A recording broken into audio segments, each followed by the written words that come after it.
Bollywood silver screen presenting night and day. इस कहानी की शुरुआत में जून नाम की एक लड़की को दिखाया जाता है जो गाड़ियों के एक बहुत बड़े कबाड़ में एक खास गाड़ी का पार्ट ढूंढ रही होती है और फाइनली उसे वो पार्ट मिल जाता है। दरअसल उसके पिता की एक विंटेज कार है जिसका पार्ट खराब हो चुका है और अब वो उस पार्ट को लेकर वापस बॉस्टन जा रही है। जब वो एयरपोर्ट पर होती है तभी वो एक आदमी से टकराती है जिसका नाम रॉय होता है। रॉय उसका बैग उठाने में उसकी मदद करता है और उससे माफी मांगता है और अब जून सिक्योरिटी चेक के लिए जाती है जहां पर उसका सामान चेक किया जाता है जिसमें गाड़ी के बहुत सारे पार्ट्स होते हैं। वो सिक्योरिटी ऑफिसर को बताती है कि वो अपने पिता की पुरानी गाड़ी को ठीक करना चाहती है। बहुत जल्द उसकी बहन की शादी है और वो अपनी बहन को वो गाड़ी गिफ्ट करना चाहती है। अब सिक्योरिटी से सामान चेक करवाने के बाद जब वो वापस मुड़ती है तो एक बार फिर से वो रॉय से टकरा जाती है और रॉय उससे एक बार फिर से माफी मांगता है। यहाँ पर जून को पता चलता है कि जिस प्लेन से वो बॉस्टन जाने वाली थी उसकी सीट्स पूरी तरह से फुल है, इसीलिए उसके लिए कोई भी टिकट नहीं है। इस बात से जून बहुत परेशान हो जाती है। तभी रॉय वहां पर आता और कहता है कि जो होता है वो अच्छे के लिए होता है। वहीं हमें सीआईए के एक बड़े एजेंट को दिखाया जाता है जिसका नाम जॉन है। वो सीआईए की डायरेक्टर को कॉल करके बताता है कि रॉय को हमने ढूंढ लिया है। इस वक्त वो एयरपोर्ट पर है और जब वो एयरपोर्ट के सीसीटीवी की फुटेज देख रहा होता है तभी वो देखता है कि रॉय वहां पर एक लड़की से टकराया था जिसका नाम जून है और अब जॉन को शक हो जाता है कि जून और रॉय एक साथ मिलकर काम करते हैं, इसीलिए वो जून की प्लेन की टिकट अरेंज करवा देता है। और जब जून प्लेन में जाती है तो देखती है कि पूरा प्लेन खाली है। वहां पर सिर्फ एक ही आदमी बैठा है जो रॉय है। रॉय को देखकर उसे कुछ तसल्ली मिलती है। ये दोनों के दोनों एक दूसरे से बातें करना शुरू कर देते हैं और बहुत जल्दी इन दोनों के बीच में दोस्ती हो जाती है। यहाँ प्लेन में डिस्टरबेंस होती है जिस वजह से ऊपर से एक बैग नीचे गिरता है, पर इससे पहले कि वो जून को हर्ट करता रॉय उसे पकड़ लेता है। जून के हाथ में जो ड्रिंक था वो उसके कपड़ों के ऊपर गिर चुका होता है, इसीलिए वॉशरूम चली जाती है और अब रॉय को पूरी तरह से यकीन हो चुका है कि इस प्लेन को खाली उसी की वजह से किया गया है ताकि उसकी घेराबंदी की जा सके और जितने भी लोग इस प्लेन में हैं वो सब सीआईए के एजेंट हैं। और अब उसके सामने सीआईए के एजेंट्स एक एक करके आते, वो उनसे लड़ता है और कई एजेंट्स को बेहोश कर देता है। साथ ही वो वॉशरूम के दरवाजे को लॉक कर देता है ताकि जून बाहर ना आए। अब कुछ एजेंट्स उसके ऊपर गोलियां भी चलाते हैं और इसी गोलीबारी में एक गोली पायलट को भी लग जाती है जिससे उसकी मृत्यु हो जाती है। रॉय इसके बाद वॉशरूम का दरवाजा खोल के अपनी सीट में वापस बैठ जाता है और जब जून बाहर आती है तो वो देखती है कि सब कुछ पहले की तरह नॉर्मल है। दरअसल रॉय ने सभी एजेंट्स को वापस सीट पर बैठा दिया होता है। जून को यहाँ पर दिखाया जाता है जो रॉय की तरफ अट्रैक्टेड होती है। वो उसके करीब जाना चाहती है लेकिन रॉय पायलट के मरने से बहुत ज्यादा चिंता में होता है और अब वो जून को बताता है कि यहाँ पर जितने पैसेंजर बैठे थे उन सब ने मेरे ऊपर हमला किया, इसीलिए मैंने उन सबको बेहोश कर दिया। साथ ही मेरी वजह से पायलट भी मारा गया, इसीलिए मुझे प्लेन उड़ाने जाना होगा। और ये कहकर वो पायलट के केबिन में चला जाता है। जून को लगता है कि रॉय मजाक कर रहा है और तभी प्लेन को एक झटका लगता है जिससे वो सभी एजेंट्स जिन्हें रॉय ने अपनी सीट पर बैठा दिया था वो नीचे गिर जाते हैं। जून उन सबको देखकर हैरान और परेशान हो जाती है। वो पायलट के केबिन में जाती है जहां पर रॉय प्लेन को उड़ाने की कोशिश कर रहा होता है और कहता है कि अब हमें बॉस्टन में लैंडिंग करनी होगी, ये एक इमरजेंसी लैंडिंग होगी। और किसी तरह से रॉय वहां खेतों में उस प्लेन को लैंड करवा देता है, जिसके बाद रॉय जून को पीने के लिए एक ड्रिंक देता है और उसे कहता है कि मेरे जाने के बाद कुछ एजेंट्स तुम्हारे पास आएंगे, वो मेरे बारे में तुमसे इंक्वायरी करेंगे। वो तुम्हें अपनी गाड़ी में बैठने के लिए कहेंगे लेकिन तुम गाड़ी में मत बैठना, और अगर वो कहें कि सब कुछ ठीक है तो इसका मतलब समझ जाना कि खतरा है। इसके बाद जून बेहोश हो जाती है और जब उसे होश आता है तो वो होटल के कमरे में होती है जहां पर उसके लिए रॉय ने एक नोट छोड़ा होता है जिसमें लिखा होता है रिमेंबर डोंट टेल एनीवन। और अब जून यहाँ से सीधा अपनी सिस्टर के पास जाती है जिसकी शादी होने वाली है। दरअसल वो अपनी वेडिंग ड्रेस खरीद रही होती है। यहाँ पर जून की सिस्टर उसे बताती है कि हमारे पिता की जो विंटेज कार है मैं उसे बेचकर अपने लिए घर खरीदना चाहती हूँ। ये सुनकर जून को बहुत बुरा लगता है क्योंकि वो उसे रिपेयर करके अपनी बहन को गिफ्ट करना चाहती थी, क्योंकि वो गाड़ी उनके पिता की निशानी है। अब जून वहां से बाहर निकल जाती है और तभी उसके सामने सीआईए के एजेंट्स आते हैं और उसे गाड़ी में बैठने के लिए कहते हैं। जून उस गाड़ी में बैठ जाती है जिसमें जॉन पहले से होता है। वो जून को बताता है कि मैं एक सीआईए एजेंट हूँ और जिस आदमी से तुम मिली थी जिसका नाम रॉय है वो भी एक सीआईए एजेंट था जिसने एक बहुत ही बेशकीमती चीज को चुराया है। ये एक ऐसी बैटरी है जिससे पूरे की पूरे शहर को एनर्जी पावर दी जा सकती है। ये एक बेशकीमती आविष्कार है और उस आविष्कार को उसने चुरा लिया है। मुझे पता है कि तुम उसके लिए काम करती हो, इसीलिए मुझे उसका पता बता दो। जून कहती है कि मैं उसके लिए काम नहीं करती, मैं उसे अच्छे से जानती भी नहीं, वो बस मुझसे एयरपोर्ट पर टकराया था। जॉन उसे कहता है कि तुम चिंता मत करो, सब कुछ ठीक है। और अब जून को समझ में आ जाता है कि वो सुरक्षित नहीं है। और तभी यहाँ पर रॉय आ जाता है जो CIA के बहुत सारे एजेंट्स को मार देता है। साथ ही वो उस गाड़ी में बैठ जाता है जिसमें जून होती है। दरअसल अब इस गाड़ी से जॉन निकल चुका है और इसके बाद रॉय जॉन के बहुत सारे आदमियों को मार देता है। जून को यहाँ से भागने का मौका मिल जाता है, इसीलिए वो भाग जाती है, लेकिन रॉय उसका पीछा करता है और उस जगह पहुंच जाता है जहां पर जून अपने एक दोस्त के साथ, जो कि एक फायर फाइटर होता है, उसके साथ बैठी होती है। वो उसे रॉय के बारे में बता रही होती है और अब रॉय यहाँ पर पहुंच चुका है। वो जून को गन पॉइंट पर ले लेता है जो कि CCTV कैमरे में रिकॉर्ड हो रहा होता है और उसे लेकर जब यहाँ से निकल रहा होता है तो उसका दोस्त उसका पीछा करने की कोशिश करता है, पर जॉन उसके पैर पर गोली मार देता है और कहता है कि अब तुम्हारा प्रमोशन हो जाएगा। दरअसल बहुत वक्त से उसका प्रमोशन नहीं हो रहा था। अब रॉय जून को अपने साथ गाड़ी में लेकर यहाँ से निकल जाता है और उसे बताता है कि अगर मैं तुम्हें किडनैप नहीं करता तो एजेंट्स को हमेशा यही लगता कि तुम मेरे साथ काम करती और तुम्हारी जान को खतरा होता।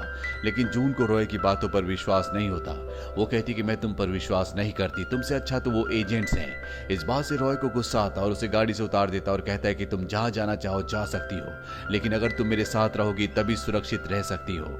और जून को भी एहसास होता है कि रॉय सही कह रहा है, इसीलिए एक बार फिर से उसके साथ गाड़ी में बैठ जाती है। जून उससे पूछती है कि हम कहाँ जा रहे हैं। रॉय उसे बताता है कि हम साइमन को ढूंढने जा रहे हैं। ये एक स्टूडेंट है जिसने एक बहुत बड़ा आविष्कार किया है। उसने एक बैटरी बनाई है जिसका नाम साइफर बैटरी है, जो अब मेरे पास है। साइमन जिसने इस बैटरी को बनाया, उसकी सुरक्षा की जिम्मेदारी मुझे मिली थी। और जॉन जो कि CIA एजेंट है, वो एक करप्ट ऑफिसर है। वो साइमन को मारकर किसी भी कीमत पर बैटरी को हासिल करना चाहता था ताकि वो उस बैटरी को इंटरनेशनल मार्केट में बहुत ऊंची कीमतों पर बेच सके और उसकी मौत का इल्जाम मेरे ऊपर आ जाए। पर इससे पहले कि वो अपने इरादों में कामयाब होता, बैटरी मैंने हासिल कर ली और साइमन को कहीं छुपा दिया। और अब जून को भी रॉय की बातों पर यकीन आ जाता है। दोनों के दोनों उस जगह पहुंच जाते हैं जहां पर रॉय ने साइमन को छुपाया था, लेकिन साइमन अब यहां से जा चुका होता है। उसने रॉय के लिए यहां पर एक हिडन मैसेज रखा होता है जिससे रॉय को पता चलता है कि वो ऑस्ट्रेलिया जा रहा है। तभी यहां पर कुछ लोग इनके ऊपर गोलियां चला देते हैं। जून रॉय से पूछती है क्या CIA के लोग फिर आ गए।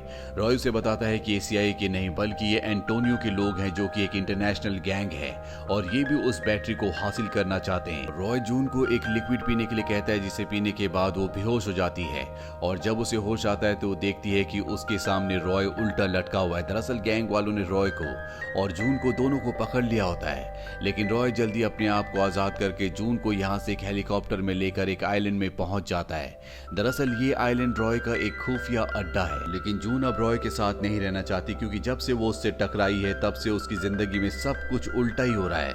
इसीलिए वो गुस्से में बैग लेकर यहाँ से निकल जाती है, जिस बैग के अंदर रॉय का फोन भी होता है। वो रॉय के फोन को जब ऑन करती है तो देखती है कि वहां पर एक गैराज है जहां पर एक आदमी एक गाड़ी को साफ कर रहा है और ये गैराज होता है एमापोलर रोड पे। तभी जून के खुद के फोन पर उसकी बहन का कॉल आ जाता है। वो उस कॉल को रिसीव कर लेती है और गैंग का जो बॉस होता है जिसका नाम एंटोनियो है, वो जून के कॉल को ट्रेस करके उसकी लोकेशन का पता लगा लेता है और अपने आदमियों को उस आइलैंड की तरफ भेज देता है। जून वापस रॉय के पास आती है क्योंकि उसे समझ में आ चुका है कि वो यहाँ से अकेली नहीं निकल सकती और रॉय से लड़ने लगती है। और इसी हाथापाई के बीच एक पल ऐसा आता है जब ये दोनों एक दूसरे को किस करने वाले होते हैं, पर तभी एंटोनियो के लोग इन पर हमला कर देते हैं। रॉय जून से पूछता है क्या तुमने किसी को कॉल किया था। जून कहती है कि मेरी बहन का कॉल आया था जिसे मैंने रिसीव किया था।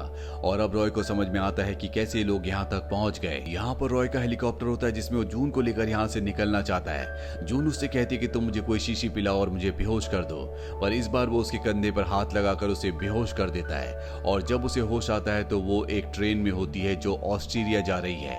ये वही ट्रेन है जिसमें साइमन है। जून अपने केबिन से निकलकर अब रॉय को ढूंढना शुरू कर देती है और तभी उसके पास एक आदमी आता है। जून को लगता है कि साइमन है। वो उससे पूछती है क्या तुम साइमन हो। वो कहता है कि हाँ। अभी जून को अपने जूते पर एक चिट दिखती है जो रॉय ने उसके लिए मैसेज छोड़ा होता है जिसमें लिखा होता है कि तुम रूम के अंदर ही रहना, मैं साइमन के साथ हूँ। और अब जून को समझ में आ जाता है कि आदमी साइमन नहीं है। वो उससे भागकर किचन में पहुंच जाती है और वो आदमी भी वहां पहुंच जाता है और इससे पहले कि वो जून पर हमला करता, इन दोनों के बीच में घमासान फाइट होती है। ये आदमी बहुत ताकतवर होता है, इसीलिए रॉय पर पूरी तरह से हावी हो जाता है, पर जून भी रॉय की मदद करती है जिस वजह से रॉय उसे ट्रेन से नीचे फेंक देता है। ट्रेन जब रेलवे स्टेशन पर रुकती है तो यहाँ पर जॉन भी आता है और वो देखता है कि रॉय सबको लेकर यहाँ से निकल चुका है। पर कुछ ही देर बाद एक बार फिर से रॉय जॉन के पास आता है। जॉन रॉय से कहता है कि अगर तुमने जल्दी मुझे बैटरी नहीं दी तो मैं साइमन को और जून को दोनों को मार दूंगा। इसके बाद रॉय वापस होटल में आता है जहाँ पर वो जून से मिलता है, जहाँ पर वो उसे बताता है कि मैं एक जरूरी मीटिंग से जा रहा हूँ। जून भी उसका पीछा करती है और वो देखती है कि रॉय एक लड़की से मिल रहा है। ये लड़की एंटोनियो के लिए काम करती है। रॉय उससे बैटरी का सौदा करता है और इस सौदे के बारे में सब कुछ जून अपने कानों से सुन लेती है। उसे समझ में आ जाता है कि रॉय एक अच्छा इंसान नहीं है बल्कि वो एक गद्दार है। और जब जून वहां से निकलती है तो CIA उसके पास आकर उसे पकड़ लेती है और अब CIA की जो डायरेक्टर है वो जून को एक पेन देती है और कहती है कि जब भी तुम रॉय के साथ रहो तो इस पेन को एक बार दबा देना, जिससे हमें पता चल जाएगा कि तुम कहां पर हो और हम रॉय को पकड़ लेंगे। जून CIA की बात मान लेती है और वापस रॉय के पास आती है। रॉय के पास जो बैटरी होती है वो बहुत ज्यादा गर्म हो चुकी होती है, इसीलिए वो उसे आइस के अंदर रख देता है। जून रॉय से पूछती है कि तुम इस बैटरी को कितने में बेच रहे हो और इसके बाद वो पेन दबा देती है। जो रॉय को पता चल जाता है, वो समझ जाता है कि अब यहाँ पर CIA आने वाली है, इसीलिए वो बैटरी लेकर यहाँ से निकल जाता है। CIA वाले उस पर लगातार गोलियां चलाते हैं। वो एक छत पर चला जाता है और जब वो ऊपर टॉप पर होता है तो उसे गोली लग जाती है, वो पानी में गिर जाता है। जून नीचे से सब कुछ देख रही होती है। देखकर उसे बहुत दुख होता है क्योंकि वो कहीं ना कहीं रॉय से प्यार करती है। अब क्योंकि रॉय मारा जा चुका होता है और जून ने इसमें उनकी मदद की होती है, इसीलिए उसे आजाद कर दिया जाता है। जून अपनी सिस्टर की वेडिंग में जाती है पर वो हमेशा रॉय को याद करती है क्योंकि वो उससे प्यार करती है। वहीं जॉन को दिखाया जाता है जिसने साइमन को पकड़ लिया है। उसके साथ एक और CIA एजेंट होता है। दरअसल इनका काम है कि साइमन को सुरक्षित जगह पर ले जाना, लेकिन जॉन एक अच्छा इंसान नहीं होता, इसीलिए वो CIA के दूसरे एजेंट को मार देता है। और इसके बाद वो इंटरनेशनल गैंगस्टर्स के बॉस एंटोनियो को कॉल करता है और कहता है कि मेरे पास बैटरी नहीं है लेकिन मेरे पास साइमन है जिसने बैटरी को बनाया है, क्या तुम इसका सौदा करना चाहोगे? वहीं जून को दिखाया जाता है जिसे आज भी लगता है कि रॉय जिंदा है। तभी उसे उस गराज का ख्याल आता है जिस गराज की फोटो उसने रॉय के मोबाइल पर देखी थी और वो उस एड्रेस पर पहुंच जाती है जहां पर एक बूढ़ा कपल रहता है। और जब वो घर के अंदर जाती है तो देखती है कि वहां पर रॉय की फोटो लगी होती है, जिसे देखकर वो समझ जाती है कि ये रॉय के पेरेंट्स है। यहाँ पर उसे रॉय का असली नाम भी पता चलता है जो कि मैथ्यू होता है। रॉय के जो पेरेंट्स हैं उनकी जीविका अलग अलग तरह के इनाम और लॉटरी जीत कर होती है, जो रॉय का इन तक पैसे पहुंचाने का एक सुरक्षित तरीका था। ये जून को बताते हैं कि हमारा बेटा आर्मी में था लेकिन कुवैत में एक वॉर के दौरान उसकी मृत्यु हो गई। वो देश के लिए शहीद हो गया। वो बहुत ही अच्छा स्पोर्ट्स पर्सन था। वो बहुत अच्छा स्विमर था। वो बड़ी से बड़ी नदी को आराम से पार कर लिया करता था। और ये सुनने के बाद जून को विश्वास हो जाता है कि रॉय अब भी जिंदा है। उसकी पानी में गिरकर मौत नहीं हुई होगी। उसने जो कुछ किया था वो जून के लिए किया था। वो दरअसल एक अच्छा इंसान था लेकिन वो जून को इन सब झंझटों से दूर रखना चाहता था, इसीलिए उसने सारा का सारा प्लान बनाया और अपनी मौत का नाटक रचा। और अब जून किसी भी तरह से रॉय तक पहुंचना चाहती है। उसके दिमाग में एक आइडिया आता है। वो अपना फोन ऑन करती है और उसमें कहती है कि मुझे पता है कि तुम लोग मेरी बातों को सुन रहे हो, जो बैटरी तुम्हें चाहिए वो बैटरी मेरे पास है। और जब जून ये बोलती है तो एंटोनियो के लोग उस तक पहुंच जाते हैं, उसे पकड़ लेते हैं। इसके बाद जून को एंटोनियो के पास ले जाया जाता है जो उसे सच बोलने का एक सिरम देता है, जिसके बाद जून सारा सच बता देती है। वो कहती है कि मेरे पास बैटरी नहीं है लेकिन जब भी मेरी जान को खतरा होता है रॉय मुझे बचाने के लिए जरूर आता है। ये सुनकर उसे बहुत गुस्सा आता है और वो अपने आदमियों से कहता है कि इसे मार दो। इसके बाद एंटोनियो बाहर आता है जहां पर जॉन पहुंच चुका होता है। वो एंटोनियो को बताता है कि साइमन बाहर मेरी गाड़ी में है। वही रॉय को दिखाया जाता है जो उनकी पूरी बातें सुन रहा होता है और अब वो उस जगह पहुंच जाता है जहां पर साइमन के लोग जून को मारने की तैयारी कर रहे होते हैं। वो सभी लोगों को मारकर जून को बचा लेता है और इसके बाद बाइक लेकर यहाँ से निकल जाता है। साइमन के लोग अब भी उसका पीछा कर रहे होते हैं और रॉय किसी भी कीमत पर साइमन को बचाना चाहता है। वो उस गाड़ी तक पहुंचना चाहता है जिसमें साइमन है। रास्ते में एक जगह पहुंच जाते हैं जहां पर बुल रेस हो रही होती है और यहाँ पर वो गाड़ी भी होती है जिसके अंदर एंटोनियो है। रॉय बड़ी चालाकी से एंटोनियो की गाड़ी को बुल रेस के सामने ले आता है। बुल उसकी गाड़ी को कुचल देते हैं जिससे उसकी मौत हो जाती है। और अब रॉय जॉन तक पहुंच जाता है। जॉन उस पर गन तान देता है और कहता है कि मुझे वो बैटरी चाहिए। रॉय उसे बैटरी दे देता है। तभी साइमन कहता है कि इसे जाने दो, मैं ऐसी बैटरी और भी बना सकता हूँ। और जब जॉन ये सुनता है तो साइमन पर गोली चलाता है लेकिन उसके आगे रॉय आ जाता है। रॉय को गोली लग जाती है और जॉन यहाँ से बैटरी लेकर हेलीकॉप्टर से निकल जाता है। साइमन रॉय को बताता है कि जो बैटरी वो ले गया है, जो मैंने सबसे पहले बनाई थी, उसका फॉर्मूला गलत था और वो कभी भी ब्लास्ट हो सकती है। और तभी बैटरी ब्लास्ट हो जाती है जिससे जॉन की मृत्यु हो जाती है। अब यहाँ पर रॉय को हॉस्पिटल ले जाया जाता है और जब उसे होश आता है तो उसके सामने CIA की डायरेक्टर होती है जो उसे कहती है कि हमने तुम पर शक किया, ये हमारी गलती थी, तुम हमारे बेस्ट एजेंट हो, मैं चाहती हूँ कि तुम्हें जल्दी से ठीक करके वापस CIA में ले आया जाए, लेकिन उससे पहले हम तुम्हें एक सुरक्षित जगह पर हमेशा के लिए भेज देंगे। ये कहकर वो वहाँ से चली जाती है। यहाँ पर रॉय समझ जाता है कि CIA अब उसे मार देगी। तभी वहाँ पर एक नर्स आती है जो रॉय को दवा पीने के लिए देती है और जब वो दवा पीता है तो वो बेहोश हो जाता है और ये नर्स और कोई नहीं बल्कि जून होती है जो रॉय को उस हॉस्पिटल से निकाल कर ले जाती है। और जब कुछ दिनों के बाद रॉय को होश आता है तो वो एक बीच पर होता है। अपने सामने जून को देखकर वो बहुत खुश होता है। वो जून से पूछता है कि हम कहाँ जा रहे हैं। जून कहती है कि अपने सपनों की दुनिया में, जो कि केप हॉर्न होती है, जिसके बारे में इन दोनों ने पहले डिस्कशन किया था, और ये केप हॉर्न की तरफ निकल पड़ते हैं। वहीं दूसरी तरफ रॉय के पेरेंट्स को भी 2 टिकट्स मिलती है जो कि केप हॉर्न की होती है, यानी कि आने वाले वक्त में ये सब के सब केप हॉर्न में सुरक्षित एक दूसरे के साथ रहेंगे। इसी के साथ ये फिल्म, ये कहानी यहीं पर खत्म हो जाती है। ये फिल्म ईयर 2010 में रिलीज हुई थी। IMDb पर इसकी रेटिंग है 6.3। उम्मीद करते हैं कि ये कहानी आपको पसंद आई होगी।